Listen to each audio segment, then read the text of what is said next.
تو اس مجاہدے سے انسان کے اوپر مکاشفہ ہوتا ہے. اس مجاہدے سے کیا ہوتا ہے؟ انسان محنت کرتا ہے. مکاشفہ کہتے ہیں چیز کا کھل کر سامنے آنا. چیز کا بھئی حضرات بیٹھ جائے تو آپ لوگ بیٹھ جاؤ. تو مجاہدہ ہوتا ہے تو مجاہدے سے کیا ہوتا ہے؟ انسان پر مجاہدے سے مکاشفہ ہوتا ہے. حضرت مولانا صاحب فرمایا کرتے تھے کہ انسان پر مجاہدے سے مکاشفہ ہوتا ہے اور مکاشفہ ہی محرک محنت ہے. مکاشفہ کیا ہے؟ محرک محنت، جو محنت کے واسطے انسان کے اندر حرکت پیدا کرتا ہے. جب تک مکاشفہ نہیں ہوتا انسان کے اندر حرکت پیدا نہیں ہوتی محنت کے واسطے. حضرت فرماتے تھے کہ ہم نے زمین کے اوپر محنت کی، اور زمین کیا ہے؟ زمین ایک مردار چیز ہے، اس کے اندر کوئی جان نہیں ہے. ایک مردہ چیز زمین، اس کے اوپر کیا کی؟ اس کے اوپر محنت کی. تھوڑی محنت کی تو کھیت اٹھ کر سامنے آیا. کیا ہوا؟ تھوڑی محنت پر مکاشفہ ہوا، نظر آنا شروع ہوا. تھوڑی محنت پر کچھ نظر آنا شروع ہوا، اور محنت آگے بڑھی، اور محنت آگے بڑھی تو اس کے بعد اور کھدائی کی تو اس کے بعد پانی نظر آنا شروع ہوا.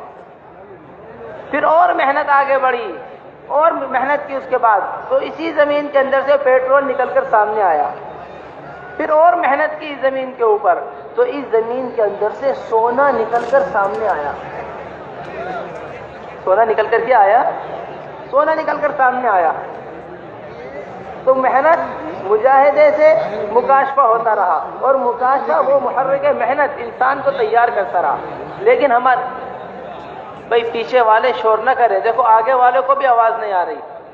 یہ بہت کم وقت ہے، آپ حضرات بڑے دھیان کے ساتھ عظمت کے ساتھ بیٹھ کر بات کو سنیں. جس کو جو جگہ ملی، جہاں پر جگہ ملی، جن لوگوں کو جو جگہ ملے، جہاں پر جس جگہ ملے اسی جگہ بیٹھ جاؤ. اب چلنا پھرنا بند کر دے، بہت مختصر وقت ہے. آگے والوں کو بھی آواز نہیں آ رہی تو پیچھے والوں کو کیسے آواز جائے گی؟ وقار کے ساتھ، سکون کے ساتھ بیٹھ کر بات سنیں. تو سونا نکلا زمین کے اندر سے، اور یہ انسان کو آگے محنت کے واسطے تیار کرتا رہا اور تیار کرتا رہے گا، نہ جانے اور کیا نکل کے سامنے آئے. لیکن صحابہ رضی اللہ مجمعین نے نہ نظر آنے والی چیز پر محنت کی. کس پر محنت کی؟ نہ نظر آنے والی چیز. جنت کو بتایا جا رہا ہے، جنت پر محنت کر رہے ہیں. اللہ تبارک و تعالی کے ایک ہونے کو بتایا جا رہا. کن کے سامنے بتایا جا رہا؟ ایک بت نہیں تھا، دو بت نہیں، بلکہ پورا کعبۃ اللہ بتوں سے بھرا ہوا ہے. 360 سے زیادہ بت رکھے ہوئے ہیں، اور حضور اکرم صلی اللہ علیہ وسلم ان 360 بتوں کے سامنے ایک اللہ کے ہونے کا حکم بیان کر رہے ہیں، ایک اللہ کی وحدانیت کو بیان کر رہے ہیں. بارش کا بت الگ، روزی کا بت الگ، پریشانی آ جائے اس کو دور کرنے کا بت الگ، زمین سے غلہ نکالنے کا بت الگ. کیا فرما رہے؟ ان ساری شکلوں سے نہیں ہوتا، بلکہ کس سے ہوتا ہے؟ ایک اللہ کے کرنے سے ہوتا ہے. اے اللہ کے جتنے بھی غیر ہیں، سب سے زیادہ کٹر شرک تھا، سب سے زیادہ سخت شرک تھا مکے والوں کا، سب سے زیادہ سخت شرک مکے والوں کا، کہ کعبے کو اللہ کے گھر کو بھی بتوں سے بھر دیا. یہ ایک محنت شروع ہوئی مکے والوں کے اوپر. کیا محنت شروع ہوئی؟ کہ نظر نہ آنے والی چیز کو بولنا، نظر نہ آنے والی چیز کو بولنا. اور اللہ کی یہ نظر نہ آنے والی چیزوں کو بولتے رہے. اتنا بولا مکے کی بستی ہو، مکے کی وادی ہو، یا مدینہ منورہ ہو، صحابہ رضی اللہ مجمعین سب سے زیادہ اللہ تبارک و تعالی کی توحید کو بولا کرتے تھے، اللہ تبارک و تعالی کی بڑائی کو بولا کرتے تھے. ذرا سوچے تو صحیح، کن کن تکالیف میں بولا جو اللہ تبارک و تعالی نے اس کے بعد ان کو مشاہدہ کروا دیا. کیا کروا دیا؟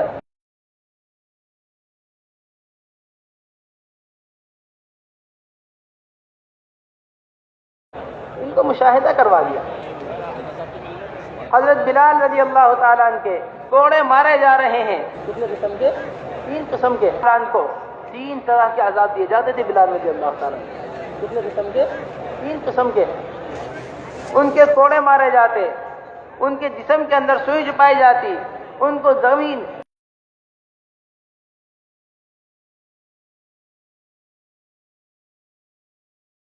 گرم زمین، گرم ریت پر، ایسا ریت جو انسان کے گوشت کو پکا دے، ایسے ریت کے اوپر ان کو لٹایا جاتا۔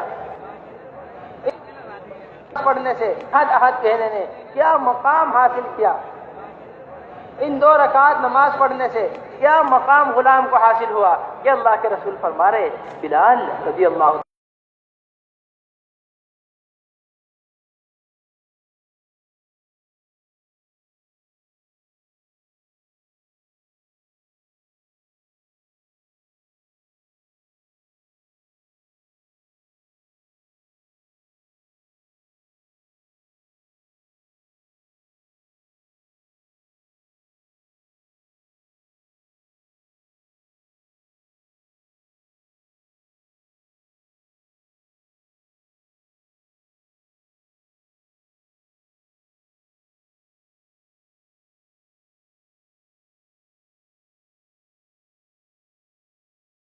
تعالیٰ سے، بلال ذرا یہ تو بتاؤ کہ تمہارا کون سا عمل ایسا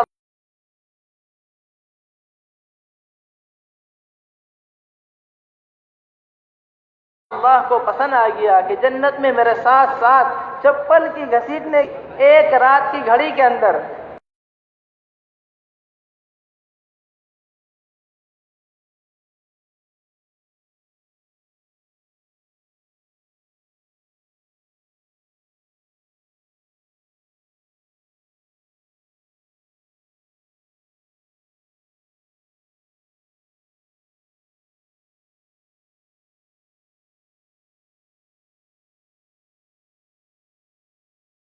کہ گرمی کی بستر کے بتایا نہ گنا جا سکتا، 500 سال کی مسافت ہے ایک آسمان سے دوسرا، کتنا لمبا سفر کر اسے یہ امتحان نہ آنے والی چیز کا صحابہ رضی اللہ مجمعین دیا، صدیق کا صرف یقین ہی نہیں بلکہ ہر نظر نہ آنے والی چیز اللہ مجمعین یقین رکھتے تھے، اور صرف یقین ہی نہیں بلکہ ہر نظر نہ آنے والی چیز کو جو حضور اکرم صلی اللہ علیہ وسلم سے ایک مرتبہ حضور اکرم صلی اللہ علیہ وسلم کی زبان سے سن لیا، ایک مرتبہ حضور اکرم صلی اللہ علیہ وسلم کی زبان سے سن لیا، اس کا ایسا یقین ہو جایا کرتا تھا کہ اگر ساری دنیا بھی اس کے انکار پہ آ جائے تو بھی ہلکا سے اپنے یقین سے ہٹا نہیں کرتے۔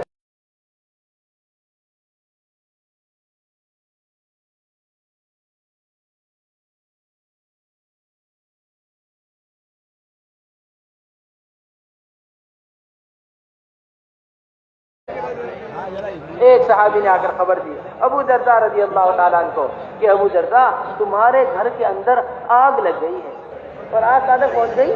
تمہارے گھر تک پہنچ گئی؟ نہیں، ایسا نہیں ہو سکتا۔ کیوں؟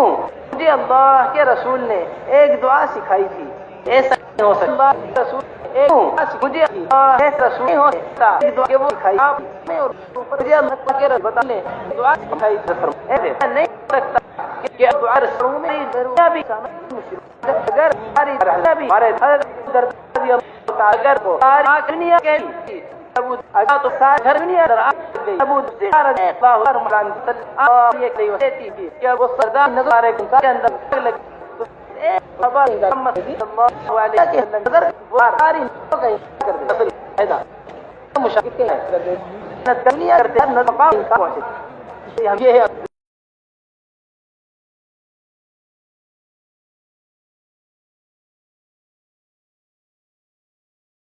شاید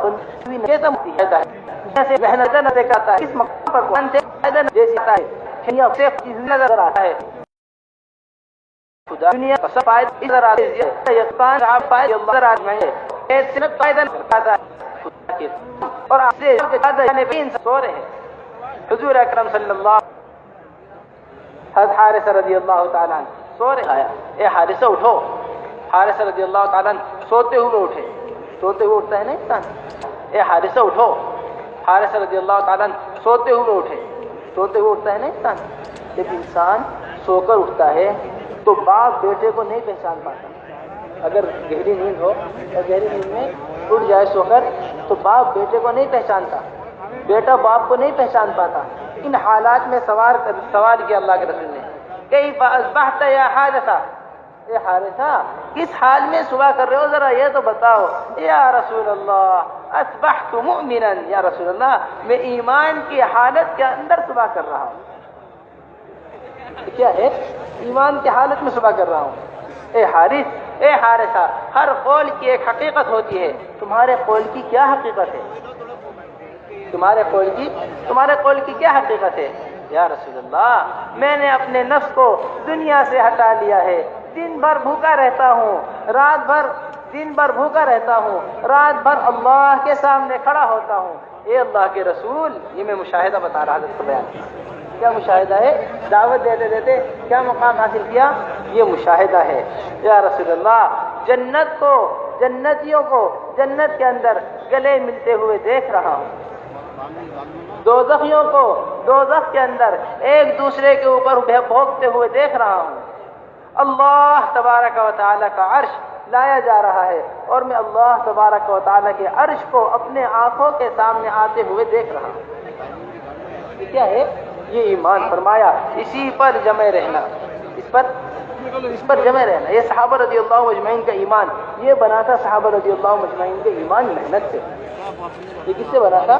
اس ایمان کے واسطے مستقل صحابہ رضی اللہ مجمعین نے ایک محنت کی تھی کہ یہ ایمان کا مقام حاصل ہو گیا تھا. صحابہ رضی اللہ مجمعین فرماتے ہیں کہ اگر جنت کو ہماری آنکھوں کے سامنے لا کر رکھ دیا جائے اور دوزخ کو ہماری آنکھوں کے سامنے لا کر رکھ دیا جائے تو اس جنت اور دوزخ کو دیکھنے سے بھی ہمارے ایمان کے اندر کوئی اضافہ نہیں ہوگا. پہلے اتنا ایمان بنا ہوا ہے کہ کیا نہیں ہوگا، کوئی اضافہ نہیں. ہمیں پہلے اتنا یقین ہے جنت کے اوپر، اور پہلے یہ اتنا یقین ہے اس کے واسطے جہاں ایمان سب سے زیادہ بنیادی عمل، جس کے اوپر سارے اعمال کا دار و مدار ہے.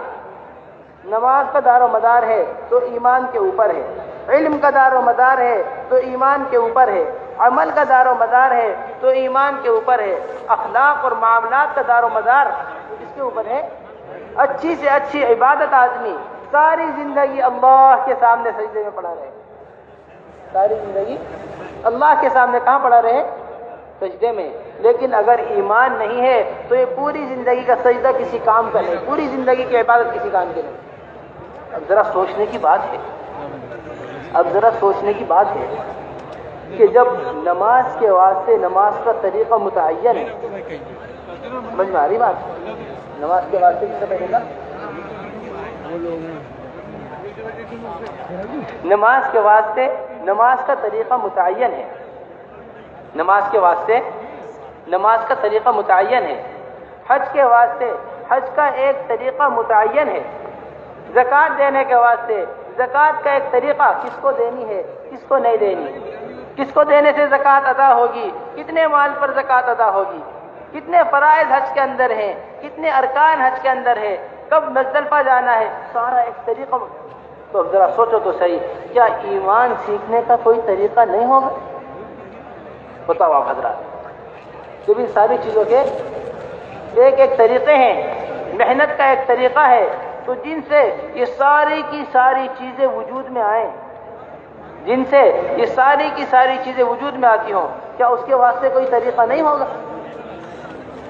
صحابہ رضی اللہ مجمعین کا جو سب سے زیادہ عملی طریقہ تھا وہ طریقہ تھا جو حضور اکرم صلی اللہ علیہ وسلم کا طریقہ. کتنا وقت عبداللہ ابن مسعود رضی اللہ تعالیٰ عنہ ہوا حضور اکرم صلی اللہ علیہ وسلم کے ساتھی اور حضور اکرم صلی اللہ علیہ وسلم کے معتمد صحابہ میں سے، کبار صحابہ میں سے. اور کیا فرماتے ہیں؟ من کان مستنن فلیستن بمن قد مات. من کان مستنن اپنے زمانے میں فرما رہے، اپنے زمانے میں فرما رہے.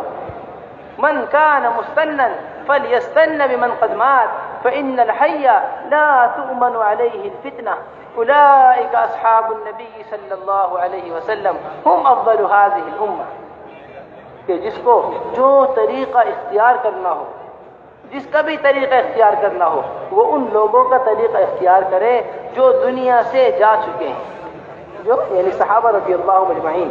ان اصحابی النجوم، اللہ کے رسول نے فرمایا کہ میرے صحابہ وہ ستاروں کے مانند ہیں وہ کس کے مانند ہیں؟ وہ ستاروں کے مانند ہیں. تو ان کا طریقہ اختیار کرے جو دنیا سے جا چکے ہیں. فإن الحي لا تؤمن عليه الفتنة، کیونکہ جتنے بھی زندہ لوگ دنیا کے اندر موجود ہیں، جتنے بھی زندہ لوگ دنیا کے اندر موجود ہیں، وہ کوئی بھی فتنے سے خالی نہیں ہے. وہ کسی سے آج کل جتنے بھی نقصانات ہو رہے ہیں وہ کس کی وجہ سے ہو رہے ہیں؟ کسی کو دنیا میں بڑھتا ہوا دیکھا تو ہم اس کے پیچھے لگ گئے، کسی کو کسی کام پر چلتا ہوا دیکھا تو ہم اس کے پیچھے چل دیے. نہ اپنا پتہ نہ چلنے والے کا پتہ کہ منزل کہاں ہے، یہ ہمیں کہاں لے جا کر کھڑا کرے گا، یہ ہمیں کہاں لے جا کر چھوڑے گا، ہم نہیں جانتے. حضرت اقدس مولانا یوسف صاحب رحمۃ اللہ علیہ فرمایا کرتے تھے کہ دنیا کے اندر جتنے بھی آدمی ہیں، دنیا کے اندر جتنے بھی لوگ ہیں، یہ سب کے سب نابینا ہیں. پوری امت میں جتنے آدمی ہیں سب کے سب کیا ہیں؟ یہ سب کے سب نابینا ہیں. اس میں صرف ایک شخص بینا ہے. سب کے سب کیا ہیں؟ سب کے سب نابینا ہیں. اور ایک شخص کون؟ ایک شخص حضور اکرم صلی اللہ علیہ وسلم یہ بینا ہے کہ یہ جنت میں گئے، یہ معراج پر گئے، نیچے سے اعمال چڑھتے ہوئے دیکھے، اوپر سے فیصلے اترتے ہوئے دیکھے، دوزخ کو اپنی آنکھوں سے دیکھا، جنت کو اپنی آنکھوں سے دیکھا، اللہ تبارک و تعالیٰ کو دیکھا. ہر چیز کو جبرائیل علیہ السلام سے پوچھا، اس کا سر کیوں کچلا جا رہا، اس کا چہرہ کیوں پھاڑا جا رہا، اسے کیوں دوزخ میں ڈال دیا گیا، یہ بچے کون ہیں، ان کو پڑھانے والا کون ہے. ہر بات کس سے پوچھی؟ ہر بات پوچھ لے، ہر بات اپنی آنکھوں سے دیکھ کر آئے. پھر یہ اعمال کا چڑھنا اور اس کے اوپر اللہ تبارک و تعالیٰ کے فیصلے اترنے، یہ ساری اپنی آنکھوں سے دیکھ کر آئے. حضرت فرمایا کرتے تھے کہ صرف محمد صلی اللہ علیہ وسلم ایک ایسی ذات ہے جو بینا ہے، اور باقی جتنے بھی لوگ ہیں یہ سب کیا ہیں؟ یہ سب کے سب نابینا ہیں. حضرت فرماتے تھے کہ اگر نابینا کا ہاتھ پکڑ کر چلے گا تو دونوں کسی گڑھے میں گر کر ہلاک ہو جائیں، اور اگر نابینا بینے کا ہاتھ یعنی حضرت محمد صلی اللہ علیہ وسلم کا ہاتھ پکڑ کر چلے گا تو یہ دونوں منزل پر جا کر ان دونوں کی آنکھ کھلے گی. اگر موافقت میں آنکھ کھلی تو اللہ تبارک و تعالی راضی ہو جائیں گے، اور اگر مخالفت میں آنکھ کھلی، چاہے وہ مخالفت میں بادشاہ کی آنکھ کھلے، چاہے مخالفت میں وزیر کی آنکھ کھلے، چاہے مخالفت میں ڈاکٹر یا کسی تاجر کی آنکھ کھلے، اگر موافقت میں اس بینا کی آنکھ کھل گئی تو پھر تو یہ ساری کی ساری چیزیں کامیاب ہیں، ورنہ یہ ساری کی ساری چیزیں کوئی فائدہ نہیں دیں گی آپ کو. اس واسطے ہمیں جو اپنی محنت کو لے کر آنا ہے، اس محنت کو مزاج نبوت پر لے کر آنا ہے. کہ حضرت فرماتے ہیں کہ مزاج نبوت، یہ ہمارا کام جو ہے یہ کیا ہے؟ یہ ہمارا کام کار نبوت ہے. یہ کیا ہے کام؟ یہ کام کیا ہے؟ نبیوں والا کام. حضرت مولانا الیاس صاحب دعوے سے کہا کرتے تھے کہ میرا کام یہ 100% نبیوں والا کام ہے. یہ ہے کار نبوت، اور کار نبوت کے واسطے سب سے بنیادی چیز وہ مزاج نبوت بنانا پڑے گا. جب ہم کار نبوت کے واسطے مزاج نبوت بنائیں گے تو پھر یہ کار نبوت ہمارے سمجھ میں آئے گا. بغیر مزاج نبوت کے ہمارے سمجھ میں نہیں آنے والی. یہ تو کام اللہ کا کام ہے، بڑا اونچا کام ہے، جسے اللہ تبارک و تعالیٰ نے نبیوں سے لیا. حضرت مولانا الیاس صاحب رحمۃ اللہ علیہ فرمایا کرتے تھے اصل کام جو ہے، جو ہم چلہ لگا کر دعویٰ کرتے ہیں کہ ہم کام سمجھ گئے، ہم 4 مہینے لگا کر دعویٰ کرتے ہیں کہ اچھی طرح پورا کام ہمارے سمجھ میں آ گیا، اور سال لگا لیں تو پھر تو بس کام سمجھانے والے بن گئے. حضرت فرمایا کرتے تھے مولانا الیاس صاحب رحمۃ اللہ علیہ کہ جو اصل کام ہے اس کام کا 100واں حصہ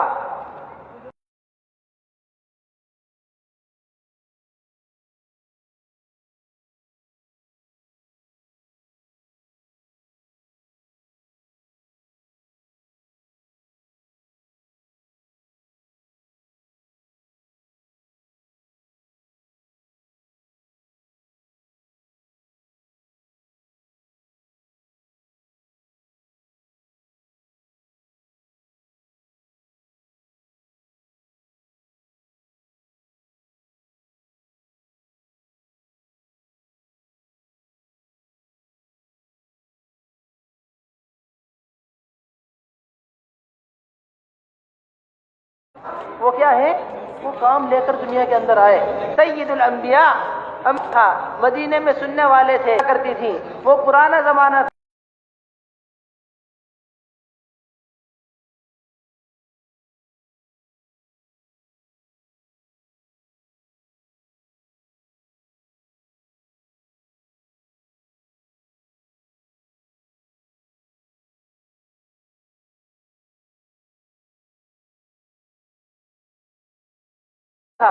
اب تو نیا زمانہ ہے. اس واسطے یہ جماعتیں در بدر پھرا کرتی تھیں. وہ پرانا زمانہ تھا. ساری دنیا بیٹھے تھے، کیا ضرورت تھی؟ وہ عمل کر کے دکھا رہے، وہ بتا رہے، وہ پھر کے بتا رہے. وہ ایک ایک کے دروازے پر جا کر، ایک صحابی کہتے ہیں وہ بتا رہے، وہ پھر کے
بتا رہے، وہ ایک ایک کے دروازے تھکا دیا اپنے آپ کو. پر سارے عالم کی ذمہ داری ہے.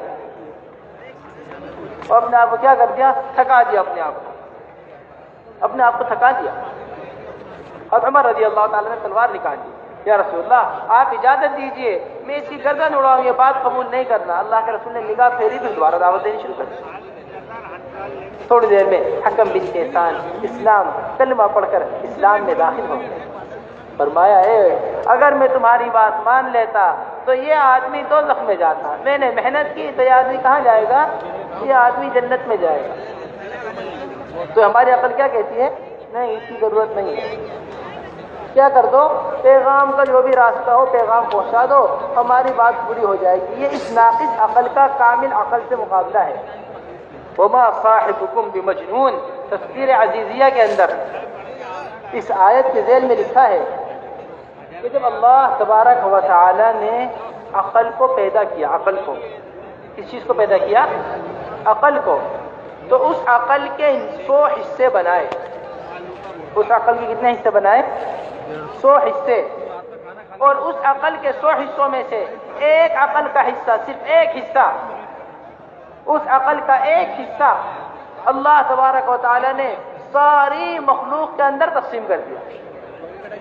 ڈاکٹروں کی عقل، انجینئر کی عقل، پروفیسروں کی عقل، علماء کی عقل، ادباء کی عقل، فضلاء کی عقل، یہ سب کیا ہے؟ یہ سب کا سب کیا ہے؟ یہ سب کا سب عقل کا ایک حصہ ہے. یہ سب کا سب عقل کا ایک حصہ ہے. اور 99 حصہ عقل حضرت محمد صلی اللہ علیہ وسلم کو تنہا دی. اب ذرا سوچو تو صحیح، ہم اور آپ بیٹھ کر غور کریں اس بات پر. ہم اور آپ بیٹھ کر اس بات پر غور کریں کہ کتنا عقل ہمارے پاس آئی، اور ہم کس عقل اور کس سمجھ سے وما ينطق عن الهوى ان هو الا وحی یوحى، کہ جو بھی بات کرتے ہیں وہ اللہ کی طرف سے کرتے ہیں. کوئی نہ بات نہیں کرتے، بلکہ جو بھی بولتے ہیں وہ کون کیا بولتے ہیں؟ وہ اللہ تبارک و تعالیٰ کی طرف سے بولتے ہیں. تو یہ ہم اپنی محنت میں سب سے پہلی چیز وہ عمومیت کو اپنی محنت کے اندر لے کر آئے. حضور اکرم صلی اللہ علیہ وسلم ایسا عموم میں گھس کر رہتے تھے. حضور اکرم صلی اللہ علیہ وسلم ایسا ہر فرد کو حیات الصحابہ کے اندر راوی نے روایت کے ساتھ چل کر ہم صلی اللہ علیہ وسلم کسی کا درجہ اس سے کم نہیں سمجھا کرتے تھے کہ خود چل کر اس کے پاس نہ جائیں. ایک صحابی آئے، آ کے آخری صف ہوئے، ساری صفوں کو پار کر حضور اکرم صلی اللہ علیہ وسلم ساری صفیں پھاڑتے ہوئے، ساری صفوں کو پار کر نماز کا سلام پھیر کر ایک آدمی کے پاس آ کر ان کو دعوت دے رہے اسلام. تم سے پوچھ رہے کیسی ہجرت کرو گے؟ ہمارے ساتھ رہنا پسند کرو گے یا ہجرت کر کے واپس اپنے علاقے میں جاؤ گے؟ یہ کیا ہے؟ ایک فرد کو دعوت دے رہے ہیں۔ تو سب سے بنیادی چیز وہ یہ ہے کہ ہم اپنے ماحول میں لا کر بات کو سمجھائیں۔ کہ صحابہ رضی اللہ مجمعین کا مزاج ہوا کرتا تھا کہ وہ کوشش کیا کرتے تھے کہ اپنے ماحول میں لا کر بات کو سمجھائی جائے، کیونکہ جب آدمی ماحول کے اندر آتا ہے تو اس کا دل بات کو خود بخود قبول کر لیتا ہے، اور جب آدمی ماحول سے باہر ہوتا ہے تو پھر وہ بات اس کے آسانی سے سمجھ میں نہیں آتی۔ وصولیابی کا گشت ہوتا ہے نا، وصولیابی کا گشت کہاں ہوتا ہے؟ وصولیابی کا گشت وصولیابی کا گشت کیا جاتا ہے گھروں پہ جا کے۔ حضرت مولانا یوسف صاحب رحمۃ اللہ علیہ فرمایا کرتے تھے کہ اگر تم اس کی تشکیل گھر میں بیٹھ کے کرو گے، لکھا ہوا بیان ہے مولانا صاحب کا، کہ اگر تم بیٹھ کر گھر کے اندر تشکیل کرو گے تو گھر کے اندر جتنی بھی چیزیں ہیں یہ اسے اللہ کے راستے میں رکنے سے نکلنے سے روکیں گی۔ حضرت کا بیان ہے اسی طرح کہ ٹوٹی ہوئی کڑی پر نگاہ پڑے گی، وہ اسے اللہ کے راستے میں نکلنے سے روکے گی۔ ٹوٹی ہوئی دیوار پر نگاہ پڑے گی، وہ اسے اللہ کے راستے میں نکلنے سے روکے گا۔ بیمار بچے پر نگاہ پڑے گی، وہ اسے اللہ کے راستے میں نکلنے سے روکے گا۔ اٹھا کے مسجد لے آؤ گے، یہاں فرشتوں کا ماحول ہے، یہاں تھوڑی دیر تعلیم ہوگی تو آسمان تک فرشتے اس دو آدمی کے تعلیم کے حلقے کو، ان دو آدمی کے تعلیم کے حلقے کو آسمان تک فرشتے اپنے پروں سے ڈھک لیں گے۔ یہاں اگر تشکیل کی جائے گی تو یہاں ہر چیز اسے اللہ کے راستے میں نکلنے کی، ہر چیز اسے اللہ کے راستے میں نکلنے کی، ہر چیز اسے اللہ کے راستے میں نکلنے پر تیار کرے گی۔ کیا ہے؟ یہ مسجد کا ماحول ہے، وہ مبارک دور صحابہ رضی اللہ مجمعین کا دور، اور وہ مبارک بستی صحابہ رضی اللہ مجمعین کی بستی مدینہ منورہ، کیسی مبارک بستی، وہ مبارک گھر جن کے اندر آسمان سے فرشتے قرآن سننے کے بعد اترا کرتے تھے۔ اللہ کے رسول نے فرمایا کہ اگر صبح تک تم قرآن پڑھتے رہتے تو صبح کو اٹھ کے مدینے والے اپنی آنکھوں سے فرشتوں کو دیکھ لیتے، اتنی مبارک بستی۔ اور وہاں تھوڑی دیر حضرت حنظلہ رضی اللہ تعالیٰ ان ایمان کی مجالس سے، ان ایمان کے حلقوں سے، اس حضور اکرم صلی اللہ علیہ وسلم کی مجلس، دوزخ کا تذکرہ، جنت کا تذکرہ، ان سے تھوڑی دیر دور ہوئے تو کہتے ہوئے اٹھے نافق حنظلہ، نافق حنظلہ۔ حنظلہ تو منافقی ہو گیا۔ حنظلہ کیا ہو گیا؟ حنظلہ منافق ہو گیا۔ گھر سے نکلے، ابو بکر رضی اللہ تعالیٰ نے کہا نافق حنظلہ، حنظلہ منافق ہو گیا۔ خیریت تو ہے، کیوں منافق ہو گیا؟ کہا جو ہماری کیفیت حضور اکرم صلی اللہ علیہ وسلم کی مسجد کے اندر ہوتی ہے، جو ہماری کیفیت حضور اکرم صلی اللہ علیہ وسلم کی مجلس کے اندر ہوتی ہے، وہ کیفیت ہماری گھر کے اندر نہیں ہوتی۔ تو ہاں یہی بات میرے ساتھ ہے۔ چلو اللہ کے رسول سے پوچھتے، اب ذرا سوچے تو صحیح، 1400 سال ان باتوں کو گزر گئے، آج باطل ہر طرف ہمیں اپنی طرف کھینچ رہا ہے، ہر چیز وہ باطل کا آلہ کار بنی ہوئی ہے۔ اور اس حال میں اگر ہم پورے دن ایمان کی مجلسوں سے دور رہیں، اگر ہم پورے دن ایمان کے حلقوں سے دور رہیں، اگر ہم پورے دن اس نورانی مجلسوں سے دور رہیں، تو بتاؤ ہمارے اندر ہمارا دل کتنی جلدی باطل کی طرف متاثر ہوگا۔ تو اس بات کا عزم کریں کہ جہاں جہاں سے ہم لوگ آئے، ہم سب سے پہلا کام وہ اپنی مسجد کو مسجد نبوی کے طرز پر آباد کریں۔ کرو گے انشاءاللہ؟ اس کے واسطے اللہ کے راستے میں نکلنا ہے۔ صحابہ رضی اللہ مجمعین مبارک بستی مدینہ منورہ کو چھوڑ کر ساری دنیا کے اندر اندھیرا ہی اندھیرا، سوائے ایک بستی مدینہ منورہ کی، ساری دنیا کے اندر شرک، کفر، باطل پھیلا ہوا، سوائے ایک بستی مدینہ منورہ کی۔ پھر کیا وجہ تھی کہ صحابہ رضی اللہ مجمعین کو حضور اکرم صلی اللہ علیہ وسلم ہر حال میں مدینے سے نکلنے پر آمادہ کیا کرتے، ہر حال میں مدینے سے نکالنے پر آمادہ کر رہے ہیں۔ تمنائیں کی جا رہی مدینے سے نکلنے کی، تمنائیں کی جا رہی اللہ کے راستے میں مرنے کی۔ ایک نماز جنازہ حضور اکرم صلی اللہ علیہ وسلم پڑھانے آئے، آ کر فرمایا کہ کاش یہ آدمی جہاں پیدا ہوا، کاش یہ آدمی یہاں نہ مرتا، یہ آدمی کہیں دور اللہ کے راستے میں مرتا، تاکہ اس کے واسطے کیا ہوتا؟ ایک موتی کا کھوکھلا محل تیار ہوتا جائے گا۔ عورتیں تمنائیں کرتی تھی، سہیلیاں تمنائیں. ایک صحابی کا اپنے بستر پر انتقال ہونے لگا. یہ مدینے والوں کیا بنایا تھا؟ یہ نکلنے کا جذبہ مدینے والوں کا بنایا تھا. یہ نکلنے کا جذبہ مدینے والوں کا بنایا تھا کہ ایک صحابی کا اپنے بستر پر انتقال ہونے لگا تو ان کی سہیلیاں، اب کی بیٹی اپنے ابا سے روتے ہوئے کہنے لگی، ایک ہمارے گھر کا حال ہے، ایک یہ مدینے کے گھر کا حال ہے. کہ ان کی بیٹی روتے ہوئے کہنے لگی ابا سے، اے میرے باپ، فلاں میری سہیلی، اس کا باپ فلاں اللہ کے راستے میں شہید ہوا، فلاں اللہ کے راستے میں اللہ کے یہاں پہنچا. میری فلاں سہیلی، اس کا باپ فلاں اللہ کے راستے میں اس کا انتقال ہوا. میرا باپ وہ آج بستر پر مر رہا ہے، میں اپنی سہیلیوں کو کیا جواب دوں؟ میں اپنی سہیلیوں کو کیا جواب دوں؟